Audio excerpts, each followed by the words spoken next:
¿Cómo les va? Muy buenos días, buen comienzo de semana para todos. Recibimos, tal como les anunciábamos, al ex canciller de la República, Didier Operti. ¿Cómo le va? Gracias por venir. Buenos días, Nicolás, encantado de estar acá. Un día después de unas elecciones que obviamente todo lo que sucede en la República Argentina marca en nuestro país, es de los temas destacados por estas horas. Una victoria de Mauricio Macri quizás un poco más reducida en cuanto a la diferencia de lo que se podía esperar, pero ¿qué lectura hace de lo que sucedió en la República Argentina?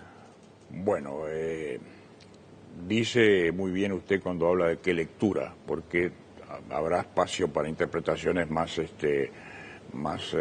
sustantivas con el correr de las horas, entre otras cosas cuando se sepa cómo estará integrado su gabinete. En definitiva, las líneas están trazadas, pero hay que ver cómo las va a implementar. Además, lo que usted decía al comienzo, ese estrecho margen de diferencia también obliga a considerar que la Argentina de algún modo está dividida en dos partes igualmente fuertes, y eso juega a la hora de componer gobierno y a la hora de trazar líneas de gobierno. Por supuesto que en lo personal y en lo institucional, me parece que en la Argentina se ha producido un cambio importante, positivo. ¿Positivo en qué sentido? En que una continuidad o una presunta continuidad del gobierno anterior para el Uruguay no era una buena señal. Habrá sectores de opinión para los cuales sí, pero para otros sectores de opinión yo diría, se esperaba con expectativa, con esperanza, un cambio. Si eso lo aterrizamos en Uruguay, se lo digo en muy pocas palabras para habilitar las preguntas que usted quiera formularme, si lo miramos en la relación Uruguay-Argentina, el grado, yo diría, de alejamiento, en algunos momentos incluso hasta de confrontación entre Argentina y Uruguay, ha sido casi inédito en estos últimos años. Es razonable esperar que eso no se reitere y que por lo contrario se restablezca una buena y tradicional relación, sobre todo tradicional en lo que hace a esa proximidad y hermandad y comunidad de servicios y de recursos compartidos, que hace que estemos obligados a tener con la Argentina, obligados en el buen sentido, a tener con la Argentina una relación fluida, una relación de cooperación, una relación de comprensión, asumiendo que la Argentina constituye una gran economía, un gran país, y nosotros un país que tiene fuertes lazos de toda naturaleza con ese país. En los hechos, en lo fáctico, ¿cuál es el primer cambio que podemos llegar a esperar en el relacionamiento entre Uruguay y Argentina a raíz de este cambio de signo político en el gobierno? Si yo lo colocara el tema en la proximidad geográfica, yo diría que el primer cambio es un cambio de tono en la relación.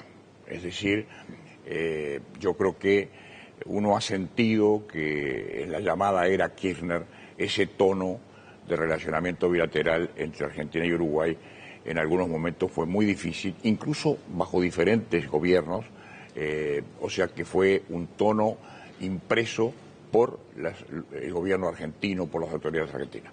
Si lo aterrizo a la zona con la cual podría supuestamente tener una mayor familiaridad, como es la política exterior, yo diría lo siguiente. La Argentina es un país importante en el Mercosur, es un país importante en el diálogo internacional, es un país representativo de la Cuenca del Plata, es un país con el cual naturalmente es mejor tenerlo con uno que tenerlo en contra. Veamos un poquito con más detenimiento. La región vive, yo diría, diferentes tipos de problemas. Algunos son problemas internos, propios de cada evolución política de cada uno de los estados, y eso es natural, eso no tiene, yo diría, rasgos particulares que nos puedan llamar poderosamente la atención. Pero por otro lado hay un frente externo de negociación y de inserción internacional que está incidido por problemas de distinta índole.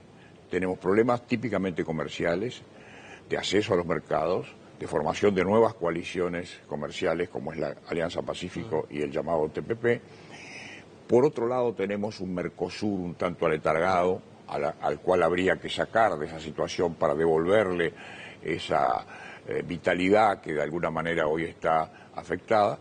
Y por otro lado tenemos un fenómeno universal que nos afecta a todos, que es el terrorismo.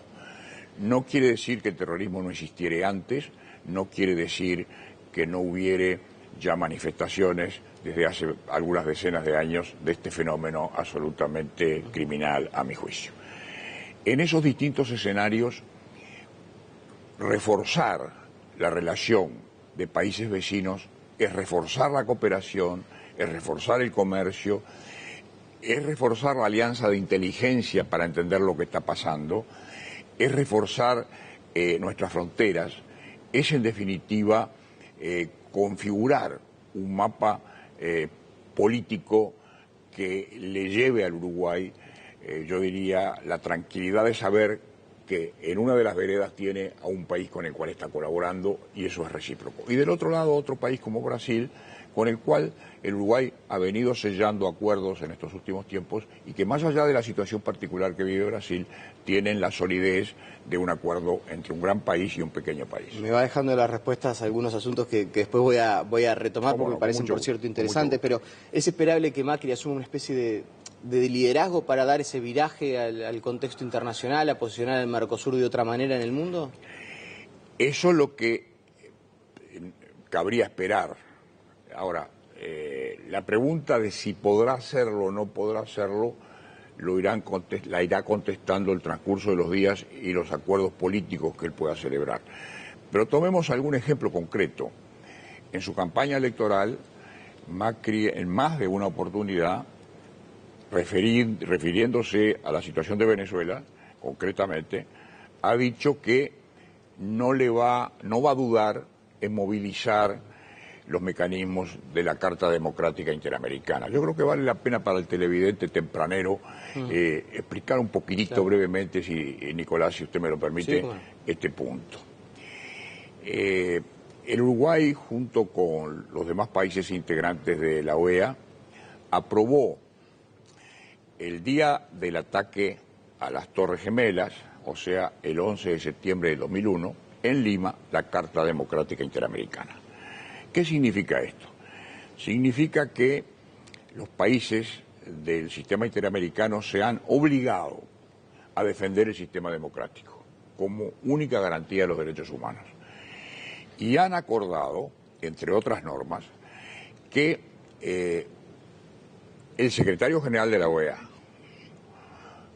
o cualquier Estado, de acuerdo con el artículo 20 de la Carta, puede, ante una situación de desestabilización en un Estado miembro, plantear el tema en el Consejo Permanente de la OEA. ¿Usted habló que habría que intervenir en Venezuela en ese sentido? Yo, ojo, no empleo la palabra intervenir porque levanta muchos anticuerpos. Yo, es decir, naturalmente entiendo lo que usted dice, pero se trata de actuar conforme a mecanismos previstos y por supuesto no se trata en ningún caso de legitimar una intervención unilateral o decidida en base a un elemento extraño a la organización. ¿Y la Carta de Almagro va en ese sentido? ¿La Carta de Almagro va en ese sentido? Evidentemente la Carta de Almagro fija yo diría, un marco en el cual hoy la OEA aparece comprometida de alguna manera a apoyar elecciones libres, elecciones transparentes, elecciones garantistas, elecciones en Venezuela que hoy muestran un proceso que no garantiza efectivamente el libre ejercicio del sufragio. Por lo tanto, yo le diría que hay, en este caso, volviendo a Macri, al presidente Macri, presidente electo, hay una concordancia o una mirada común. Ya hay una mirada de la OEA que va en esa dirección de decir no, que haya elecciones en Venezuela, muy bien, pero las elecciones deben garantizar también el derecho de la oposición.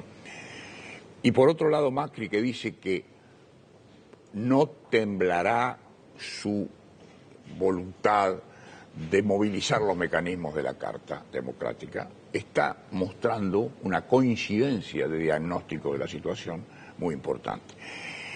Veamos un poquito con mayor detalle. La Argentina podría, el gobierno argentino podría presentar al Consejo Permanente de la OEA, con sede en Washington, la denuncia o la pretensión, la demanda de que en Venezuela hay una situación de, yo diría, de inseguridad democrática, de falta de garantías del proceso electoral. El Consejo Permanente es un órgano que está integrado por los 34 países miembros y tomaría una decisión por mayoría simple, porque no está previsto ninguna norma que obligue en ese caso a una mayoría especial. Quiere decir que por 18 votos el Consejo Permanente podría decir movilicemos una acción diplomática para garantizar que las elecciones en Venezuela se produzcan normalmente. Si así lo decidiere, ese tema puede llegar a la Asamblea General de la OEA, y la Asamblea General de la OEA necesita 2/3 para aprobar sanciones. Y si es un proceso que pasa por distintas etapas, arranca con una etapa diplomática y luego sigue con una etapa eventualmente sancionatoria. Pero no es comprarse un problema para Macri el arranque del gobierno, va a asumir el 10 de diciembre, 4 días después de las elecciones de Venezuela. No lo sé, puede haber sido simplemente un tema de campaña electoral, pero piense usted lo que puede también suceder si en la elección venezolana se producen resultados que obliguen a revisar de alguna manera cómo se ha llegado a él y cuáles han sido los antecedentes. Ahí evidentemente Macri, si bien va a actuar, como usted dice muy bien, sobre un fait accompli, sobre algo ya sucedido, no es menos cierto también que la comunidad internacional y particularmente la regional estaría poniendo su atención en un país miembro con la mirada de determinar si efectivamente ese pronunciamiento es democrático o no es democrático. ¿Marca el comienzo del fin del populismo en la región, la elección en Argentina?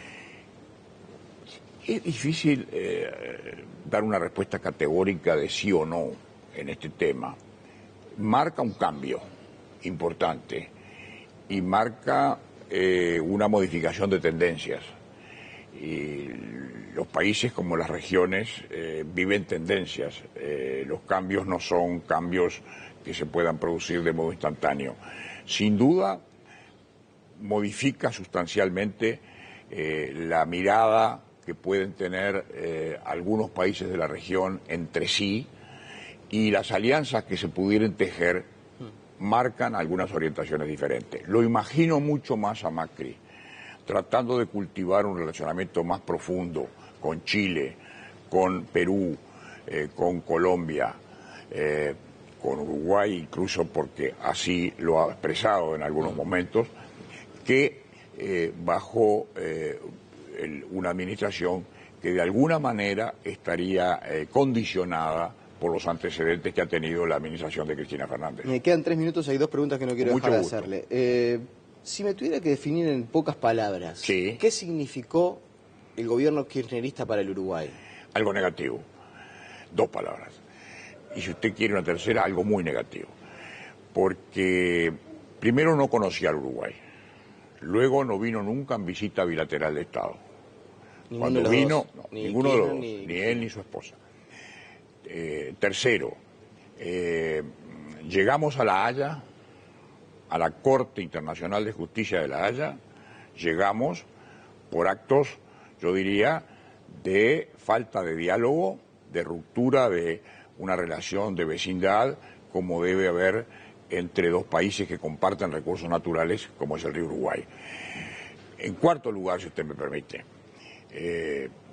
tuvo Kirchner, el presidente Kirchner y su sucesora, expresiones que en su momento fueron muy lesivas para Uruguay, como cabe recordarlo sucedió con el propio presidente Tabaré Vázquez en ocasión del cambio de mando, en que Cristina señaló públicamente en su acto de toma de posesión una suerte de reto o recriminación inimaginable de un jefe de Estado a otro jefe de Estado.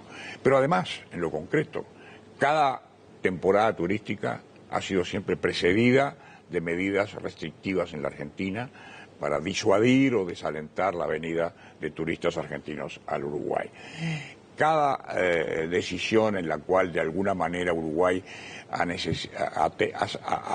planteado la necesidad de ir adelante con la negociación europea, la negociación Mercosur-Unión Europea, Argentina también ha puesto trabas y ha de alguna manera retrasado la presentación de una lista común, etapa en la cual personalmente creo que Macri puede modificar ese tipo de situación y la negociación con la europea cobrar un ritmo mucho más positivo que ha tenido hasta ahora. Y apelando a su experiencia, la gente quiere saber, ¿qué se hace de estilo en estos casos? Por ejemplo, en la noche de ayer, cuando Vázquez se enteró que ganaba Macri en Argentina, ¿habrá llamado, agarró él el teléfono y lo llamó a Macri? ¿Fue por vía del canciller? Le tiene que preguntar al presidente. No, pero basándonos en su experiencia. No, en su experiencia sobre todo, y usted conoce el métier. Yo creo que ¿Cómo se canaliza en esto? Yo creo que sí, además Vázquez seguramente es un hombre que tiene, yo diría, una mirada de las relaciones con Argentina. Pero la idea es buscar, por ejemplo, una reunión en corto plazo, sí, sería bueno. Sin duda, e incluso más, si usted me apura y me pregunta, ¿iría más lejos? Sí, una convocatoria, por ejemplo, del Mercosur,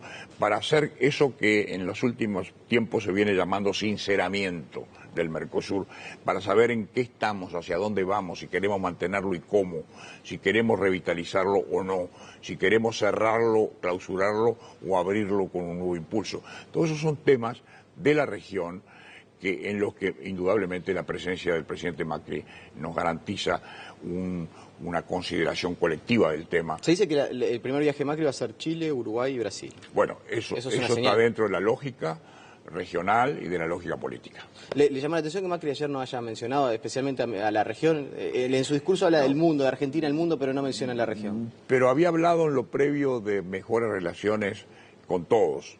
Y yo creo que esos discursos siempre componen o dan una idea de apertura hacia el universo político. Y creo que, por lo tanto, por eso hace unos instantes decía que tenemos que tener cierta expectativa razonable de ver cómo se van procesando estos datos de la realidad. Didier Perti, le agradecemos su presencia esta mañana. Con mucho gusto y le deseo muy buena suerte con su programa. Muchas gracias.